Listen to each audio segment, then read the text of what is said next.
DPA news Marathi, शोध सत्य बातमीचा. संकटाला भेटणार नाही रणरागिणी दीक्षाताई.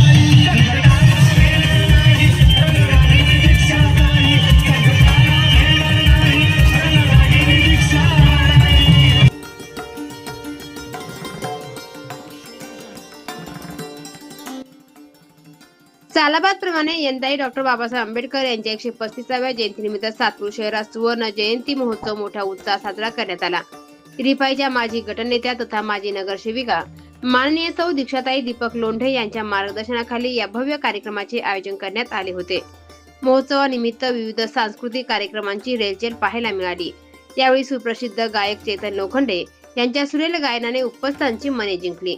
प्रमुख पाहुणे म्हणून राष्ट्रवादीचे नेते रंजन भाऊ ठाकरे, मनसे महाराष्ट्र प्रदेश उपाध्यक्ष सलीम मामा शेख यांची उपस्थिती लाभली. भीम महोत्सव जयंतीचे अध्यक्ष विश्वास रवींद्र पगारे, विकी लोंढे यांनी या कार्यक्रमासाठी पुढाकार घेतला. यावेळी विविध केटरर्स, पदाधिकारी व हितचिंतक यांच्यासह सातपूर परिसरातील मान्यवर आणि परिसरातील नागरिक मोठ्या संख्येने उपस्थित होते.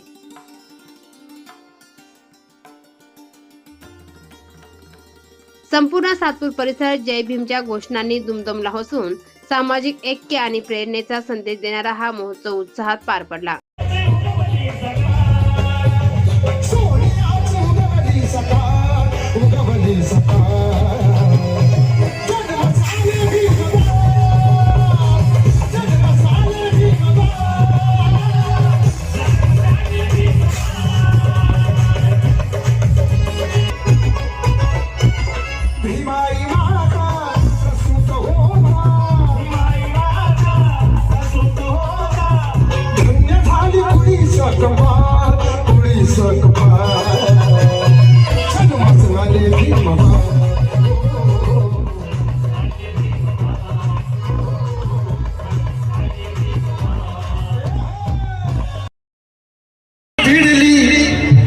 एकटी लढली अन भिडली.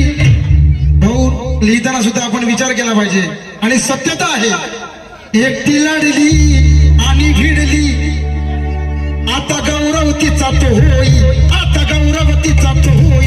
रणरागिणी दीक्षाताई, रणरागिणी दीक्षाताई, रणरागिणी दीक्षाताई, रणरागिणी दीक्षाताई. परिस्थिती जाणे लोंढे घराण्याचा राखला, लोंढे घराण्याचा राखला.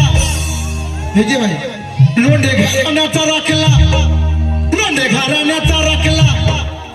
तिनं स्वाभिमान, तिनं स्वाभिमान.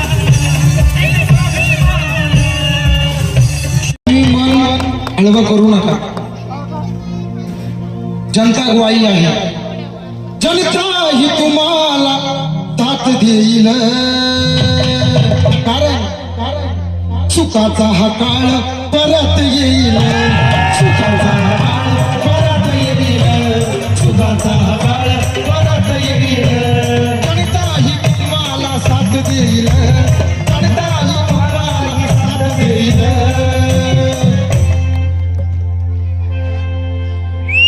हॅलो. आणि एकच वाक्य आहे, तुम्हाला माहिती आहे, अंधार झाला की परत सूर्य उगवत असतो, म्हणून सुखाचा हा काळ परत येईल. सुखाचा हा काळ परत येईल. इतिहास हा प्रत्येक गोष्टीची नोंद घेत असतो.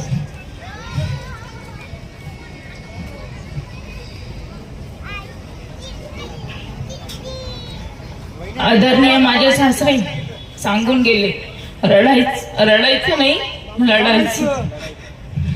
आणि म्हणून आज एवढा दिवस आम्ही संयम हा धरून ठेवलेला आहे. आणि इथून पुढे सुद्धा जनतेचे जे ऋण आमच्या परिवारावर आहे ते ऋण फेडण्याची संधी आम्हाला ही जनता वेळोवेळी देत असते. आणि हे ऋण फेडण्याची संधी आम्ही वेळोवेळी त्यांचं ऋण हे समाज कार्यातून, समाज सेवेतून, आजची ही जयंती उत्सवाची जी गर्दी आपण बघत आहोत, मला वाटलं नव्हतं की आदरणीय माझे सासरे लोंढे साहेब किंवा त्यांचे दोन्ही मुलं इथे नाही, तर एवढा प्रचंड जनसमुदाय हा आमच्या पाठीशी खंबीरपणे उभं राहिलात. पण तुम्ही सगळ्यांनी दाखवून दिलं की लोंढे परिवारावरचं तुमचं जे प्रेम आहे हे कदापि कमी होणार नाही आणि तुमचं आमच्या परिवारावरचं प्रेम आणि जो संघर्ष आहे तो फक्त आमच्या परिवाराचा नसून हा आपल्या पूर्ण परिवाराचा आहे, आपल्या संपूर्ण स्वारबाबानगरचा आहे. बाबासाहेबांनी सांगितलं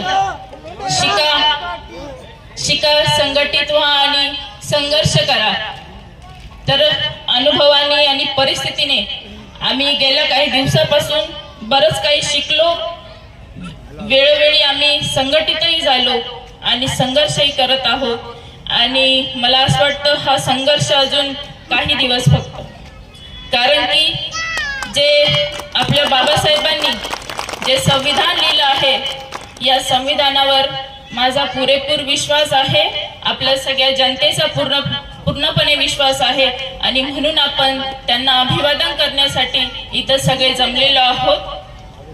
खऱ्या अर्थाने बाबासाहेबांनी आपल्याला समानतेचा अधिकार दिला, स्वातंत्र्याचा अधिकार दिला, शोषणाविरुद्ध लढण्याचा अधिकार दिला, धार्मिक स्वातंत्र्याचा अधिकार दिला. आणि हे जर हक्क आपले कोणी हिरावून घेत असेल किंवा या हक्कांवर जर आपल्या गदा येत असेल तर त्या हक्कांवरती सुद्धा घटनात्मक आपल्याला हक्क दिलेला आहे आणि आपल्या न्याय हक्कासाठी आपण पुरेपूर लढू शकतो. सर्वोच्च न्यायालयापर्यंत आपण दाद मागू शकतो.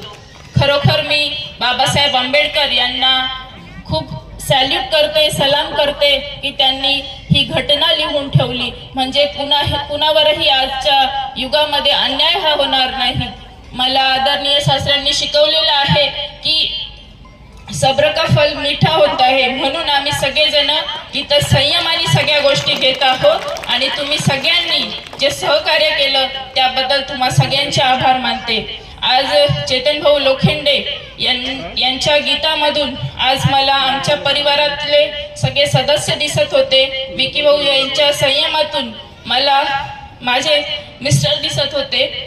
आज प्रत्येक बॅनरवरती आज माझ्या पूर्ण परिवारातले सदस्य नसताना सुद्धा दिसलेले आहे आणि तुमच्या गर्दीमध्ये सुद्धा माझा पूर्ण परिवार सोबत असल्याची भावना मला निर्माण झाल्याचे दिसत आहे. त्याबद्दल तुम्हा सगळ्यांचे आभार मानते. जी या ठिकाणी स्टेजचं ज्यांनी पूर्ण कारभार बघितला, जो बॅनरचा कारभार बघितला त्याबद्दल सगळ्यांचे आभार मानते. आणि आपल्या या जयंती उत्सवाचा अध्यक्ष विश्वास रवींद्र पगारे यांनी अतिशय उत्कृष्टरित्या या जयंती उत्सवाचं जे नियोजन केलेलं आहे त्याबद्दल मी त्याचं कौतुक आणि अभिनंदन करते. आपल्या सर्वांना, आपल्या माणसांनी, तुम्ही समजून घ्यावे, आपल्या माणसांनी या जयंती उत्सवाच्या खूप खूप शुभेच्छा पाठवलेल्या आहेत आणि आपण त्यांचा स्वीकार करावी अशी मी सगळ्यांना विनंती करते. आणि आदरणीय माझे सासरे लोंढे साहेब जसं म्हणतात की मस्तीत पण शिस्तीत हा कार्यक्रम आपण सगळ्यांनी साजरा केलेला आहे. या कार्यक्रमाला त्यांनी शुभेच्छा पाठवलेल्या आहे. आणि जसं ते म्हणतात की माझ्या आया बहिणींना कुठलाही धक्काबुक्की न लागता त्यांना घरीपर्यंत आपण पोहोचवावं आणि त्यांची काळजी घ्यावी, तशाच पद्धतीने आजचं हे नियोजन हे झालं पाहिजे असं मला वाटतं. तुम्ही सगळे या मोठ्या संख्येने इथे उपस्थित राहिलात त्याबद्दल तुम्हा सगळ्यांचे आभार मानते. आणि मला सांगायला आनंद होतो की आज जरी आम्ही नगरसेवक नसलो तरी सुद्धा समाजाची सेवा करण्याची जी संधी आम्हाला मिळत आहे त्याबद्दल तुमचे आभार मानते. आणि इथून पुढे सुद्धा आमचं समाजकार्य हे असंच पुढे चालू ठेवू. तुमच्या सहकार्याने आज आमचा परिवार हा एवढ्या खंबीरपणे उभा आहे. किती संकटाच्या लाटा जरी आल्या तरी आम्ही तुमच्या सेवेमध्ये नेहमी तत्पर राहू अशी मी सगळ्यांना ग्वाही देते. आणि परत एकदा सगळ्यांचे आभार मानते. धन्यवाद. एवढ्या मोठ्या संख्येने हजर झाला त्याबद्दल तुमच्याही सर्वांचे आभार. व तुम्हाला डॉक्टर बाबासाहेब आंबेडकर यांच्या 135व्या जयंतीच्या हार्दिक शुभेच्छा. आणि मला अध्यक्ष म्हणून तुम्ही सांभाळून घेतलं त्याबद्दल तुमचेही आभार. जय भीम, जय Maharashtra. DPA news bureau report, Nashik. ताज्या घडामोडी व अपडेट जाणून घेण्यासाठी आताच DPA न्यूज चॅनलला सबस्क्राईब करा आणि बेल आयकॉन क्लिक करायला विसरू नका.